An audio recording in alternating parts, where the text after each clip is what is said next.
الحمد لله رب العالمين والصلاة والسلام على حبيبه محمد وآله وصحبه أجمعين. أعوذ بالله من الشيطان الرجيم. بسم الله الرحمن الرحيم. ومثل الذين كفروا كمثل الذي ينعق بما لا يسمع إلا دعاء ونداء صم بكم عمي فهم لا يعقلون. يا أيها الذين آمنوا كلوا من الطيبات ما رزقناكم واشكروا لله إن كنتم إياه تعبدون. إنما حرم عليكم الميتة والدم ولحم الخنزير وما أهل به لغير الله فمن اضطر غير باغ ولا عاد فلا إثم عليه إن الله غفور رحيم. اللهم سبحانك لا علم لنا إلا ما علمتنا إنك أنت العليم الحكيم.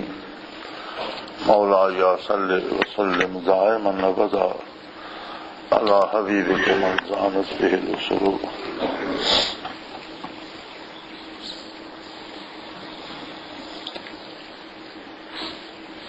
ومثل الذين كفروا كمثل الذي ينعق بما لا يسمع إلا دعاء ونداء. ہمارا کفار کی مثال ایسی ہے جیسے کوئی شخص اپنی جہالت سے کسی ایسے جانور کے پیچھے چلنا شروع کر دے جو صرف آواز تو سنتا ہے لیکن رہنمائی کرنے کی حیثیت نہیں رکھتا، اہلیت نہیں رکھتا، نہ اسے اس آواز سے کوئی غرض ہے، نہ اسے اس کی سمجھ آتی ہے، نہ وہ اس کی رہنمائی کر سکتا ہے۔ بجز انبیاء علیہ السلام کے جو کوئی بھی کوئی راستہ اختیار کرتا ہے وہ سوائے گمراہی کے اور بھٹکنے کے اور کچھ حاصل نہیں کر پاتا۔ قابل اتباع اللہ کے وہ مقبول بندے ہوتے ہیں جو اللہ کی بارگاہ سے آشنا ہوتے ہیں، جنہیں اللہ کریم کی طرف سے رہنمائی ملتی ہے اور امت ان کی پیروی کی مکلف ہوتی ہے۔ اللہ کا نبی، اللہ کا رسول جو حکم دیتا ہے یا جو کام کرتا ہے وہ ہماری سمجھ میں آئے یا نہ آئے، اس کی کوئی تعبیر ہم سمجھ سکیں یا نہ سمجھ سکیں، لیکن وہ حق ہوتا ہے، اس کے حق ہونے میں کوئی شبہ نہیں، اور وہ آدمی کو اس کی اپنی اصلی اور حقیقی منزل پر لے جاتا ہے، اس سے قرب الہی نصیب ہوتا ہے۔ انبیاء علیہ السلام کے علاوہ دنیا میں جتنے طریقے اور جتنے مذاہب ہیں، کوئی نہ کوئی ان کا موجد ہے، کوئی نہ کوئی ان کا پیشوا ہے، کوئی نہ کوئی ان کے آگے چلتا ہے، لیکن اللہ کریم فرماتے ہیں اس کی مثال ایسے ہے جیسے کسی جانور کے پیچھے آدمی چلنے لگے جو آواز تو سنتا ہے لیکن خود بھی وہ جانور بھی اس آواز کے مفہوم سے آشنا نہیں ہے۔ اگر آپ آواز دیں تو اس کے لیے محض شور ہوتا ہے اور اس کا کوئی وہ نہ جواب دے پاتا ہے نہ کوئی بات سمجھا سکتا ہے۔ تو جانور جس طرح ویرانوں میں بھٹکتے رہتے ہیں، اسی طرح کفر کی طرف لے جانے والے رہنما بھی ویرانوں میں بھٹکتے رہتے ہیں حتیٰ کہ انسان بھٹکتے بھٹکتے ہلاک ہو جاتا ہے۔ کافروں کی مثال تو ایسی ہے جیسے وہ گنگے بہرے اندھے ہوں، نہ تو انہیں کوئی اچھی آواز سنائی دیتی ہے، نہ کوئی اچھی بات وہ کر سکتے ہیں، نہ کوئی انہیں صحیح راستہ دکھائی دیتا ہے۔ فہم لا یعقلون، وہ عقل سے بے بہرا ہوتے ہیں۔ اب بڑی عجیب بات ہے کہ دنیا میں دیکھنے میں آیا ہے کہ کفار میں بھی بڑی دانش ہے، بڑی نئی نئی چیزیں ایجاد کرتے ہیں، بڑے نئے نئے کام کرتے ہیں، کیسی کیسی عجیب و غریب مشینیں ایجاد کر دیں۔ ایجادات جو ہوتی ہیں ان کا شعور عمومی طور پر فہم انسانی کو دیا گیا ہے، اور کوئی بھی موجد کسی چیز کا خالق نہیں ہوتا، پیدا نہیں کرتا، بلکہ تخلیق شدہ اشیاء کو مختلف نسبتوں سے ملاتا ہے، آمیزش کرتا ہے ان کی، اور ان سے ایک نئی چیز وجود میں آ جاتی ہے۔ خالق وہ کسی چیز کا نہیں ہوتا، حالانکہ ہمارے ہاں رواج ہے کہ اگر کوئی ایک مضمون لکھ دے تو اسے مضمون کا خالق کہتے ہیں، کوئی ایک غزل یا نظم لکھ دے یا کتاب لکھ دے تو اس کا خالق ہمارے اردو ادب میں اسے کہا جاتا ہے۔ یہ تخلیق نہیں ہے، تخلیق ہے کہ عدم سے وجود میں لایا جائے، اور اگر وجود پہلے سے ہے، الفاظ پہلے سے تخلیق شدہ ہیں اور ان کو ایک ترتیب سے جوڑ دیا جائے تو یہ تخلیق نہیں ہے۔ ایجاد تو ہو سکتی ہے، تخلیق نہیں ہے، اور اللہ کے سوا کسی کو خالق کہنا درست نہیں ہے۔ کافروں کا بھی یہ حال ہے کہ اللہ کی نعمتوں کو تو استعمال کرتے ہیں لیکن اتنے بے وقوف ہیں کہ خود اللہ کو پہچان نہیں پاتے۔ تو اب آپ کسی جانور کو عقل مند نہیں کہتے، حالانکہ وہ گھاس چرنے والا ہے تو اس میں اتنا شعور تو ہے کہ وہ گھاس میں سے اچھی بری تمیز رکھتا ہے اور اچھی اچھی دیکھ کر چرتا ہے۔ گھر بنانے کے لیے ان میں شعور ہے کہ کھو بنا لیتے ہیں، بچے پالتے ہیں، زندگی کے سارے کام ہر جانور انجام دیتا ہے، گھر بناتا ہے، بچے پیدا کرتا ہے، بچے پالتا ہے، لیکن آپ کسی جانور کو عقل مند نہیں کہتے، دانشور نہیں کہتے۔ کیوں نہیں کہتے؟ زندگی تو وہ بھی گزار رہا ہے، اور بڑے بڑے عجیب کام کرتے ہیں۔ اب آپ ایک مکڑی کا جالا ہی دیکھ لیں تو کس ترتیب سے اور کس انداز سے اسے چنتی ہے، کتنی اس پہ محنت کرتی ہے۔ تو انہیں عقل مند نہیں کہا جاتا، کہا یہ جاتا ہے کہ یہ چیز ان کی فطرت میں ہے، فطرت نے انہیں سمجھا دی، ان کو خود یہ شعور نہیں کہ یہ کیا کرنا ہے اور کیا نہیں کرنا، فطری طور پر یہ کرتے ہیں۔ اسی طرح زندگی گزارنا بھی انسانی فطرت ہے، خوراک تلاش کرنا، گھر بنانا، سواری بنانا، یہ انسانی فطرت کے کام ہے۔ عقل و شعور تو وہاں سے شروع ہوتا ہے کہ جب اسباب کو دیکھ کر مسبب الاسباب کی طرف چل پڑتا ہے۔ شعور کی، دانش کی اور عقل کی بات یہ ہے کہ اسباب کو دیکھ کر وہ سوچتا ہے، آخر انسان ہے، اللہ نے اسے شعور دیا ہے کہ یہ اسباب از خود تو نہیں پیدا ہو گئے، کسی نے پیدا کیے ہیں، اور وہ پیدا کرنے والا کون ہے، اور پھر اسے اندازہ ہو کہ اس کی کتنی نعمتیں ہیں مجھ پر، اور اس نے مجھے کتنی آسانیاں دی ہیں اور میرے لیے کتنی چیزیں پیدا فرمائی ہیں، اور وہ اسباب کے خالق کو، پیدا کرنے والے کو جان لے تو پھر اس کے اپنے وجود میں جتنی صلاحیتیں ہیں وہ بھی اسے اسی کی طرف اشارہ کرتی ہیں جس نے اسے تخلیق فرمایا۔ تو اگر اس طرف نہیں چلتا تو فرمایا فَهُمْ لَا يَعْقِلُونَ، پھر ان میں عقل نہیں ہے، بے وقوف ہیں، ان میں شعور نہیں ہے۔ یا ایھا الذین آمنوا کلوا من الطیبات ما رزقناکم، پھر وہی بات دہرائی کہ یہ عقل و شعور کہ سبب سے مسبب الاسباب کو تلاش کرے اور تصویر سے اسے مصور کا خیال آئے تخلیق سے اس کی توجہ خالق کی طرف جائے، اس کے لیے ضروری یہ ہے کہ اللہ نے جو رزق دیا ہے اس میں سے طیب رزق استعمال کرو۔ اس نے ایسی چیزیں پیدا فرمائی ہیں کہ ایک کے کھانے سے بیمار کو صحت نصیب ہو جاتی ہے، اور ایک چیز ایسی بھی ہے جسے کھانے سے صحت مند آدمی کو موت آ جاتی ہے۔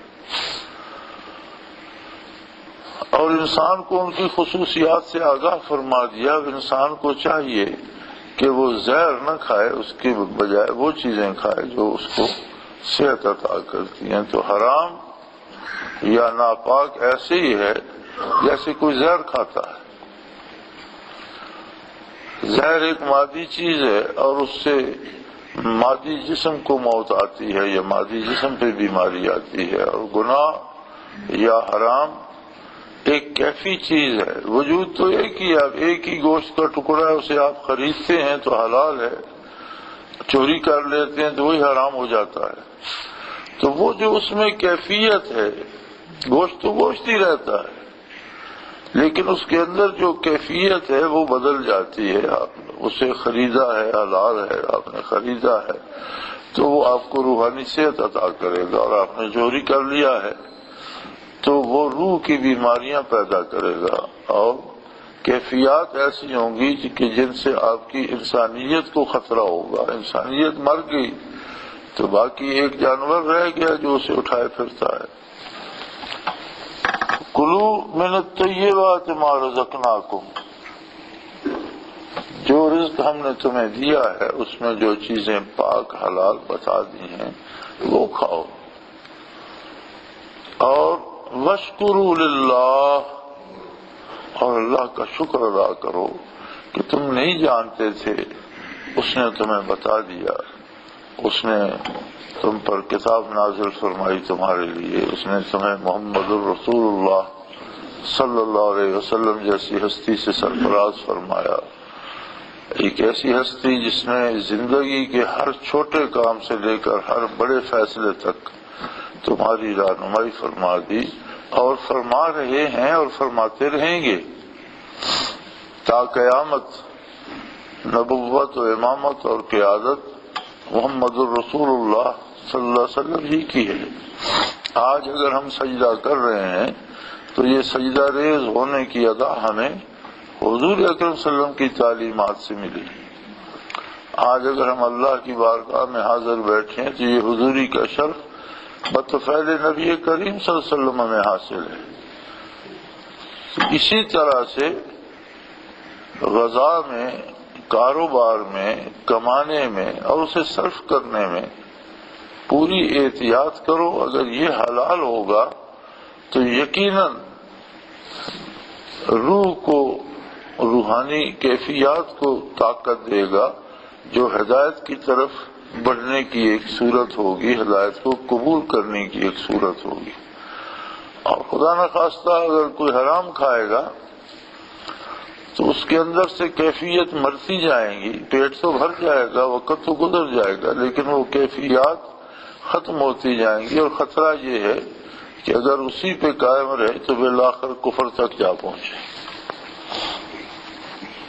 تو فرمایا واشکروا للہ ان کنتم ایاہ تعبدون، اگر تم اسی کے ساتھ اپنی عبادت کا، اپنی غلامی کا تعلق اسی کے ساتھ رکھتے ہو اور تمہیں نور ایمان نصیب ہوا ہے تو پھر ہر لحظہ اس کا شکر ادا کرتے رہو کہ جس نے تمہیں اتنا عظیم رہنما صلی اللہ علیہ وسلم عطا فرمایا، جس نے زندگی کے ہر شعبے میں تمہارے لیے شمع روشن کر دی اور ہدایت کا راستہ واضح کر دیا، اور واضح فرق جو ہے وہ ہر ایک کو سمجھا دیا حق و باطل میں جو ہے۔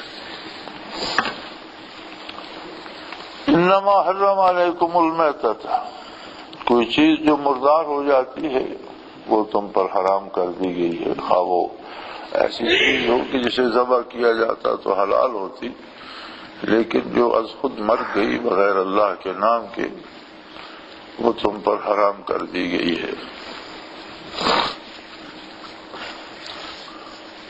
پیر میر علی شاہ رحمۃ اللہ تعالی علیہ کی سوانح ایک لکھی گئی ہے، میرے منیر، تو اس میں ان کے کچھ فتاوی بھی ہیں جو جواب انہوں نے سوالوں کے لیے. تو کسی نے ذبیحہ کے متعلق پوچھا تو انہوں نے جواب فرمایا کہ جس پر تکبیر نہ پڑی گئی ہو اور اس کی جان نکل جائے تو وہ حرام ہے، مردار ہے. تو پھر جو لوگ محفل میں بیٹھے تھے انہیں کیا فرمانے لگے کہ دیکھو ایک جانور ہے، اصولاً وہ حلال ہے، لیکن اس پر اللہ کا نام نہیں لیا جاتا، تکبیر نہیں پڑھی جاتی اور وہ مر جاتا ہے تو حرام ہو جاتا ہے. تو انسان جو مکلف ہے اور یہ دن بھر سانس لیتے اور ہر جانے والا سانس دوبارہ نہیں آتا، جو سانس لے لیا وہ ختم ہو گیا. اب اگر اس سانس میں اللہ کا نام نہیں ہے تو کیا وہ حرام نہیں ہوگا؟ اس طرح یہ جانور کا آخری وقت ہے کہ جا رہا ہے اور اس پر تکبیر نہ پڑی گئی تو حرام ہو گیا. تو فرمایا سانس کا بھی تو ہر سانس جو ہم لیتے ہیں اور اسے چھوڑتے ہیں تو ختم ہو جاتا ہے، پھر دوسرا سانس آتا ہے وہ واپس نہیں آتا. تو اس جانے والے میں اگر اللہ کا نام نہیں ہے تو وہ بھی تو حرام ہوگا. تو یقیناً تم پر اللہ نے مردار کو حرام کر دیا، والدم میں اور بہتے ہوئے خون کو، خواہ وہ کسی حلال جانور کا بھی ہو خون حرام ہے. ولحم الخنزیر اور خنزیر کا گوشت، خنزیر کے سب اجزاء حرام ہیں. خنزیر میں حقیقتاً حرمت ہے، حرمت حقیقی ہے، یعنی بعض تو ایسے ہیں کہ جن میں کسی وجہ سے حرمت آ گئی. خنزیر ایسا جانور ہے جس کی اصل میں حرمت ہے کہ آپ کسی جانور کا چمڑا اگر دباغت کرتے ہیں تو وہ پاک ہو جاتا ہے، لیکن خنزیر کا چمڑا دباغت کرنے سے بھی پاک نہیں ہوتا. خنزیر کو خریدنا، خنزیر کا بیچنا حرام ہے، خنزیر کو پالنا حرام ہے، اجرت پر خنزیر چرانا حرام ہے، خنزیر کے لیے مزدوری کرنا حرام ہے، یا جیسے کرائے پر کوئی ٹرک میں لاد کر لے جائے تو وہ کرایہ حرام ہے، یعنی اس کی اصل میں حرمت ہے.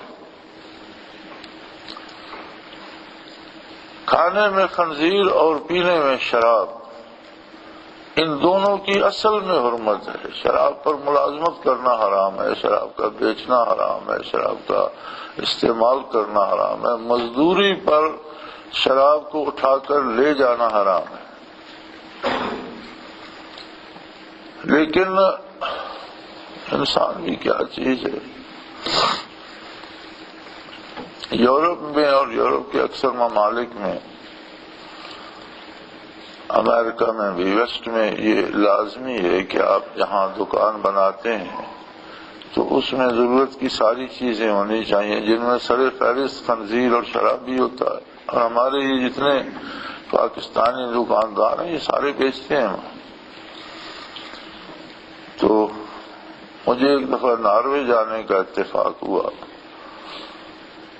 تو کچھ لوگوں سے ملاقات ہوئی جو دکاندار تھے اور شراب بیچتے تھے. تو وہ کہنے لگے جی ہمارے پاس تو فتویٰ ہے، ہمارے حضرت ہر سال تشریف لاتے ہیں اور ہمارے پاس تو فتویٰ ہے. کیا فتویٰ ہے تمہارے پاس؟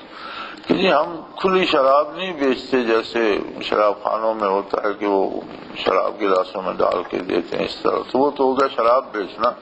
تو ہم تو بوتلیں، پیک شدہ بوتلیں بیچتے ہیں. تو ہمارے حضرت فرماتے ہیں کہ اس میں حرمت کوئی نہیں، تم نے تو بند بوتل آئی بند بوتل بیچ دی. کیا عجیب بات ہے. انسان جب گمراہ ہوتا ہے تو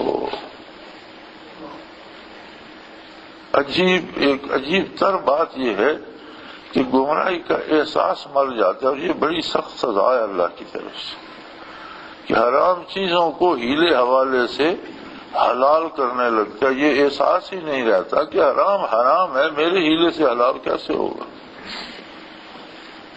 وہ جی اس ملک میں مجبوری ہے، اس ملک میں مجبوری ہے تو آپ کو اس ملک میں رہنا کون سا ضروری ہے. جہاں اور غریب لوگ بستے ہیں، جہاں شراب بیچنا مجبوری نہیں ہے، آپ وہاں چلے جائیں، تھوڑا کھا لیں، غریبوں کی طرح رہ لیں، کچے گھر میں رہ لیں، لیکن حرام تو نہ کھائیں۔ آخر یہ پکے گھر، یہ اچھی گاڑیاں، یہ تو وقتی بات ہے، آپ چند روز استعمال کریں گے، پھر تو قبر میں ہی جانا ہے، اور وہاں تو قبر بھی نصیب سے ہی ملتی ہے۔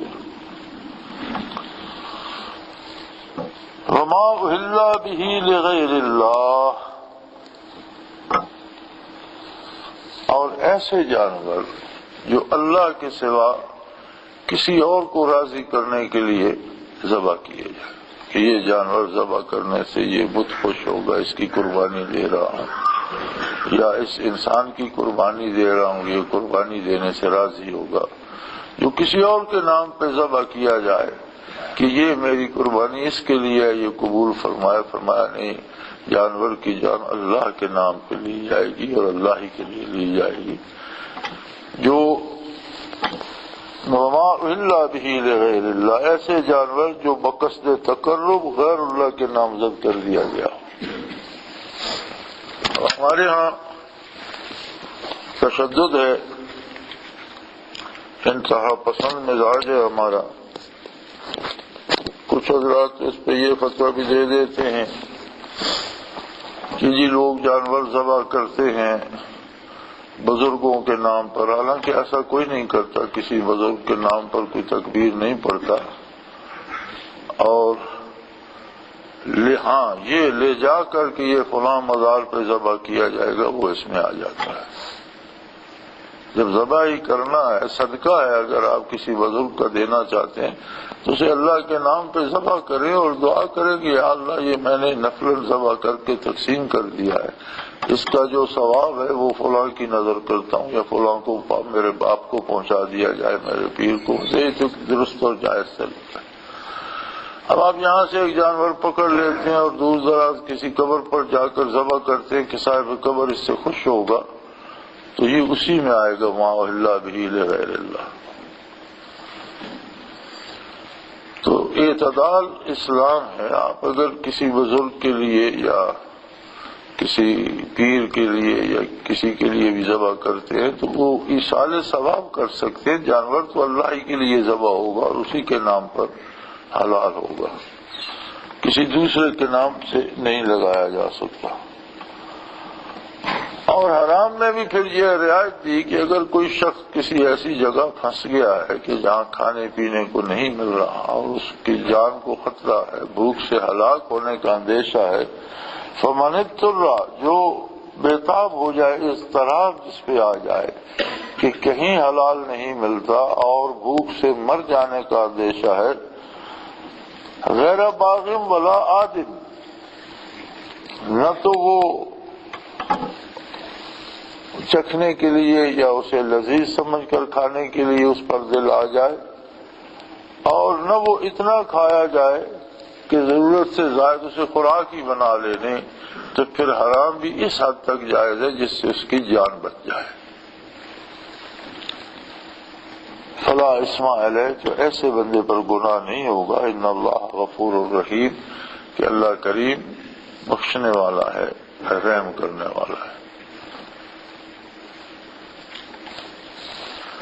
ان الذين يكتمون ما انزل الله من الكتاب ويشترون به ثمنا قليلا اولئك ما ياكلون في بطونهم الا النار ولا يكلمهم الله يوم القيامة ولا يزكيهم ولهم عذاب أليم۔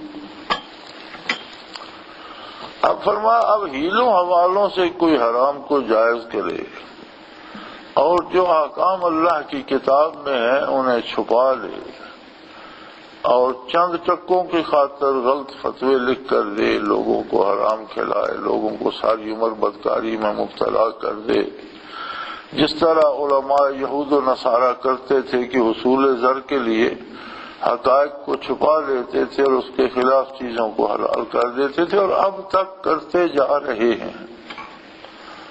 یعنی جو حکم چاہتا ہے کلیسا وہ بدل دیتا ہے، ایک نئے حکم کی اجازت دے دیتا ہے، تو حالانکہ ان کے پاس کتاب ہے اور اس میں وہ چیزیں منع ہیں لیکن اس کو وہ چھپا لیتے ہیں۔ اسی طرح اگر کوئی مسلمان بھی حصول دنیا کے لیے یا پیسے لینے کے لیے جانتا ہے حقیقت کیا ہے، کتاب میں موجود ہے، لیکن اس کے خلاف لوگوں کی رہنمائی کرتا ہے، تو فرمایا اس طرح سے جو دولت کماتے ہیں ما یاکلون فی بطونہم الا النار، وہ اپنے پیٹ میں سوائے آگ کے اور کچھ نہیں بھر رہے۔ انہیں بظاہر تو وہ لذیذ لگتی ہے دولت، لیکن نتیجتاً وہ ساری آگ ہے جو وہ اپنے پیٹ میں بھر رہے ہیں۔ اور محرومی یہ ہوگی حرام کھانے کا، سب سے بڑا جو عذاب ہوگا وہ یہ ہوگا کہ وَلَا يُكَلِّمُهُمُ اللَّهُ يَوْمَ الْقِيَامَةِ، قیامت کو اللہ ان کی کوئی بات نہیں سنے گا، نہ ان سے کلام فرمائے۔ اللہ کی نعمتیں بھی بے حد و بے حساب ہیں، اور اس کے عذاب بھی بڑے شدید ہیں۔ تمام نعمتوں میں سب سے بڑی نعمت جو اہل جنت کو نصیب ہوگی وہ یہ ہوگی کہ اللہ ان سے کلام فرمائے، اور اللہ کے کلام میں جو لذت ہوگی وہ اور کسی نعمت میں نہیں ہو سکتی۔ انہیں اللہ کی زیارت، جمال الہی نصیب ہوگا، اور اللہ ان سے کلام فرمائے گا۔ اللہ کے عذاب بڑے شدید ہیں، لیکن سب سے بڑا عذاب یہ ہے کہ اللہ ان سے کلام نہیں فرمائے گا، نہ ان کی بات سنے گا۔ وَمَا دُعَاءُ الْكَافِرِينَ إِلَّا فِي ضَلَالٍ، میدان حشر میں، جہنم میں جا کر بھی پکاریں گے اللہ کو کہ ہم سے غلطیاں ہوئی ہیں، اللہ میں معاف کر دے۔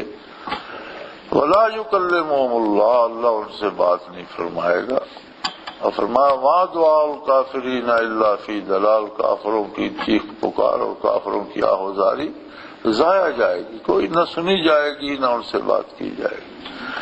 تو سب سے بڑا ثواب، سب سے بڑی لذت کلام الہی میں، اور سب سے بڑا عذاب کلام الہی سے محروم ہونا ہے۔ تو فرمایا جو اللہ کے کلام کو چھپا کر اس کے خلاف فتویٰ دیتے ہیں، جیسے یہود و نصارہ کی عادت بن گئی ہے، تو جو دولت دنیا انہیں ملتی ہے، جو کھاتے ہیں وہ سوائے آگ کے اور کچھ نہیں۔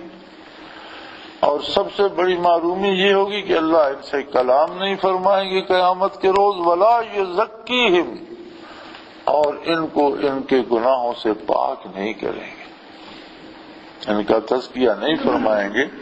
یہ اپنی گناہ آلود روح کو لے کر جہنم میں وارد ہوں گے۔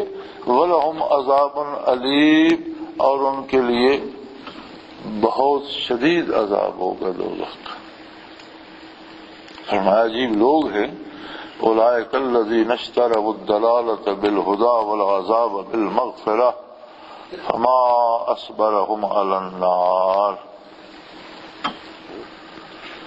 کیسے عجیب لوگ ہیں کہ ہدایت چھوڑ کر گمراہی اختیار کرتے ہیں، ایسا سودا کرتے ہیں حصول زر کے لیے، حصول دنیا کے لیے، کہ ہدایت کو بیچ کر گمراہی خریدتے ہیں، اور بخشش، اللہ کی بخشش کو بیچ کر اس کے بدلے اللہ کا عذاب خریدتے ہیں۔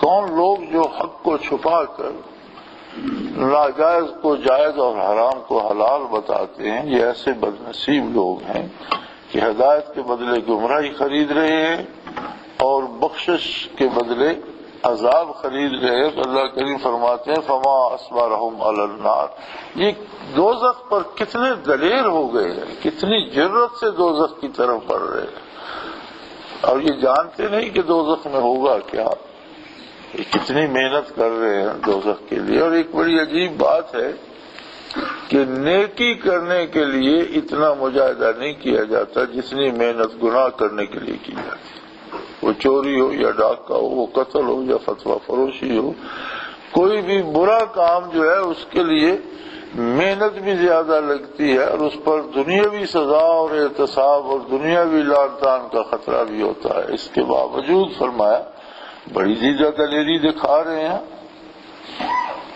اس دیدہ دلیری کی وجہ کیا ہے؟ فرمایا ذالک بأن اللہ نزل الکتاب بالحق، یہ اس وجہ سے ہے کہ اللہ نے کتاب میں تو حق کو واضح کر دیا، کتاب نازل فرما دی حق کے ساتھ، لیکن ان لوگوں نے اللہ کی کتاب کے ساتھ اختلاف شروع کر دیا۔ وَإِنَّ الَّذِينَ اخْتَلَفُوا فِي الْكِتَابِ، انہوں نے کتاب میں ہی اختلاف شروع کر دیا اور اسی کے مفاہیم کو بدلنے لگے، اس کے معنی کو تبدیل کرنے لگے۔ حالانکہ کتاب کا اصول یہ ہے کہ جس طرح کتاب کے الفاظ کتاب کی عبارت سوائے رسول اللہ صلی اللہ علیہ وسلم کے کسی نے نہیں سنی، اسی طرح اس کے معنی اور مفہوم مقرر کرنا بھی منصب نبوت ہے۔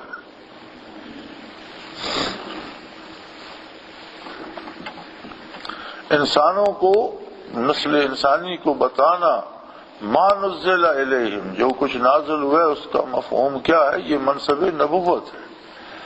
اور کئی آیات جب نازل ہوئی تو صحابہ کرام کا مجمع تھا، نبی کریم صلی اللہ علیہ وسلم نے وہی مبارک دہرائی کہ یہ آیت نازل ہوئی ہے، اور پوچھا کہ کیا سمجھتے ہو، اس کا مفہوم کیا ہے؟ کسی نے لب کشائی کی ضرورت نہیں کی، سب نے عرض کی اللہ و رسولہ عالم، اللہ جانتا ہے، اللہ کا رسول جانتا ہے، جو آپ فرمائیں گے وہ اس کا مفہوم ہے۔ تو قرآن کا معنی متعین ہو گیا، جو حضور نے بتایا، صحابہ کرام نے حضور کے سامنے اس پر عمل کیا، آپ صلی اللہ علیہ وسلم نے تصدیق فرمائی، وہ معنی متعین ہو گیا۔ اب کوئی اسے کھینچ تان کر اور گرامر کے زور سے اور صرف و نحو کے زور سے اس مفہوم کو بدلتا ہے تو وہ کفر کرتا ہے، گمراہ ہے، گمراہی میں جاتا ہے۔ لفی شقاق بعید، وہ بڑے دور چلے جاتے ہیں حق سے۔ اور یہ بہت بڑی گمراہی ہے کہ آدمی ہو گمراہی میں اور خود کو حق پر سمجھتا ہو، اس سے بڑی گمراہی کا کوئی تصور نہیں کیا جاتا۔ ایک آدمی گناہ کرتا ہے اور گناہ کو گناہ سمجھتا ہے تو ہو سکتا ہے کبھی توبہ کر لے، اور ایک آدمی گناہ کو عبادت سمجھ کر کرتا ہے تو ایسا بد نصیب ہے کہ اسے اس سے توبہ بھی نصیب نہیں ہوتی۔ تو نیکی جو سمجھ رہا ہے تو نیکی پر کب توبہ کرے؟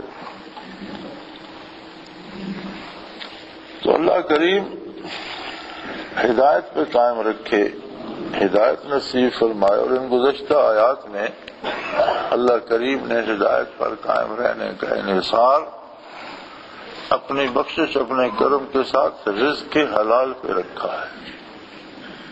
آدمی زندگی میں اپنا نصیب ہی کھاتا ہے، ورنہ جمع کر کر کے رکھ کے چلا جاتا ہے، وہ اس کے لیے تو نہیں ہوتا، تو دوسروں کا مال ہوتا ہے جو اس کے بعد آپس میں بانٹ لیتے ہیں۔ تو چند لقموں سے پیٹ بھر جاتا ہے، اللہ کریم توفیق دے تو اللہ کا بندہ لقمے حلال کھائے جو ہدایت کی بنیاد ہے۔ نبی کریم صلی اللہ علیہ وسلم نے فرمایا کہ اگر کوئی نیک آدمی بھی ہے اور جنت کا مستحق بھی ہے، لیکن اس نے کچھ حرام کھایا اور اس کے وجود کا کچھ حصہ، کچھ گوشت، کچھ خون حرام سے بنا ہے، فرمایا النار اولی بہ، وہ حصہ آگ ہی میں جلے گا، وہ جل جائے گا تو پھر جنت جائے گا۔ حرام کا جو گوشت ہے اسے دوزخ میں جلانا، وہ دوزخ ہی میں جلے گا، وہ جنت میں نہیں جائے گا۔ اور سب سے بڑی بدبختی یہ ہے کہ حرام دنیا میں آدمی کو گمراہی کی طرف لے جاتا ہے، حق سے دور لے جاتا ہے، اور زندگی کو تباہ کر دیتا ہے۔